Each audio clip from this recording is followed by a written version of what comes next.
आपने आए दिन भारतीय नदियों की हालत देखी होगी, जिसमें यमुना है, गंगा है और अन्य नदियां हैं। जब तक ये नदियां पहाड़ों में रहती हैं, जब तक ये नदियां पहाड़ों के आसपास के क्षेत्र से निकलती हुई प्लेन्स की तरफ जाती हैं, तो वैसे वैसे प्रदूषित हो जाती हैं। जैसे ये नदी पहाड़ में होती है, वैसे ही ये सही होती है। जैसे ऋषिकेश में अगर आप गंगा देखें तो आपको साफ़ ही मिलेगी वो, लेकिन जैसे जैसे ये दिल्ली में चली जाती है, वैसे वैसे ये गंदी हो जाती है। तो इसका कारण क्या है और इसके परिणाम क्या है, इन सभी चीज़ों को आज हम इस वीडियो में समझेंगे। तो अब बात आती है कि भारत की ही नदियाँ इतनी प्रदूषित क्यों हम दुनिया से इतने अलग हैं नदियों के मामले में, पॉल्यूशन के मामले में। इन तमाम चीज़ों को समझेंगे। इसका पहला कारण है भारतीय शिक्षा व्यवस्था। अब आप लोग कहेंगे कि शिक्षा व्यवस्था कहाँ से बीच में आ गई, शिक्षा व्यवस्था का क्या संबंध है नदियों से। तो शिक्षा का सभी चीज़ से संबंध होता है। समाज में जो भी गलत होता है उसका भी शिक्षा व्यवस्था से संबंध होता है।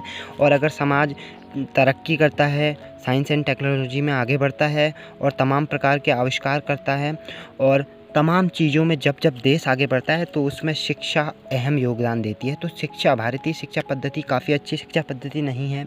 इसमें हमें सिविक सेंस के बारे में नहीं सिखाया जाता। इसमें हमें ये नहीं सिखाया जाता कि किस प्रकार हम अपने पर्यावरण को बचा सकते हैं, किस प्रकार हम प्राकृतिक चीज़ों का ध्यान रख सकते हैं, किस प्रकार हम तमाम प्राकृतिक संसाधनों का दोहन करने से बचा सकते हैं। इसका कारण ये है कि हम जहाँ पर जैसे कुछ भी खाया हमने उसको नीचे फेंक दिया और कूड़ा कचरा नदियों में फेंक आए, और ऐसी ही तमाम चीज़ें हम करते हैं।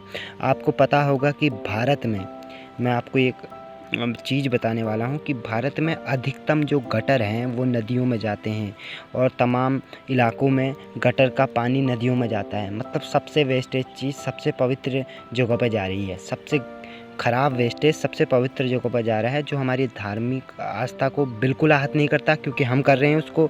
हमको उन चीज़ों से मतलब नहीं है, लेकिन हम कांवड़ में या अन्य पर्वों में हम गंगा में स्नान करेंगे, हम तमाम चीज़ें करेंगे, लेकिन हम ये नहीं सोचेंगे कि जिसमें हम स्नान कर रहे हैं, जिसमें हम जाके शुद्ध हो जा रहे हैं, उस चीज़ को हम कैसे प्रोटेक्ट करें, उस चीज़ को हम कैसे आगे बढ़ाएं। और इसका दूसरा कारण है फैक्ट्रीज़। जो फैक्ट्री कहीं नहीं खुल सकती, जो फैक्ट्री तमाम देशों में नहीं खुल सकती, जो फैक्ट्री को और देश अप्रूवल नहीं देते कि हमारे वहाँ खोल लो, वो फैक्ट्री भारत बोलता है आओ हमारे वहाँ खोलो।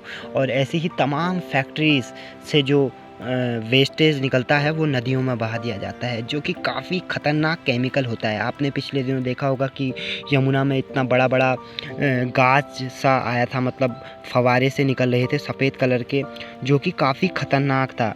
उसमें वो केमिकल से बना हुआ एक पदार्थ था जो कि फैक्ट्रियों की देन था। तो इसको भी हमें ध्यान में रखना होगा कि जो हमारे वहाँ फैक्ट्री हैं ये सबसे ज़्यादा नदियों को प्रदूषित करने में अपना योगदान देती हैं। ये हमें समझना होगा। हम कभी नहीं समझ पाते क्योंकि हम आँखों में पट्टी बांध के चले हैं। पहली बात तो हम उसके खुद भागीदार हैं। हम नदियों में कूड़ा फेंक देते हैं, हम अपने वेस्टेज को नदियों में बहा देते हैं और ऐसी ही तमाम चीज़ें कर देते हैं जिससे नदियाँ प्रदूषित होती हैं। और हमारे वहाँ ये आम भी है। अगर आप देखें कोई कूड़ा फेंकता है ज़मीन में, अपने हाथों से कूड़ा फेंक देता है कहीं पर, मान लीजिए उसने कूड़ा फेंक दिया, तो आप लोगों के लिए बिल्कुल आम हो जाता है। और आप कहते हैं क्या हुआ, फिर सभी लोग फेंक रहे हैं, उनको देख रहे हैं, हम फेंक रहे हैं, उनको देख रहे हैं। एक बच्चा देखेगा वो भी ऐसा ही करेगा और पूरा समाज हमारा ऐसा ही बनता जाएगा। तो हमें कूड़ा फेंकने से बचना होगा और इन तमाम चीज़ों के ऊपर आवाज़ उठानी पड़ेगी। अगर हम आवाज़ नहीं उठाएंगे तो कौन उठाएगा। आज के समय में क्लाइमेट चेंज एक बहुत बड़ा मुद्दा है।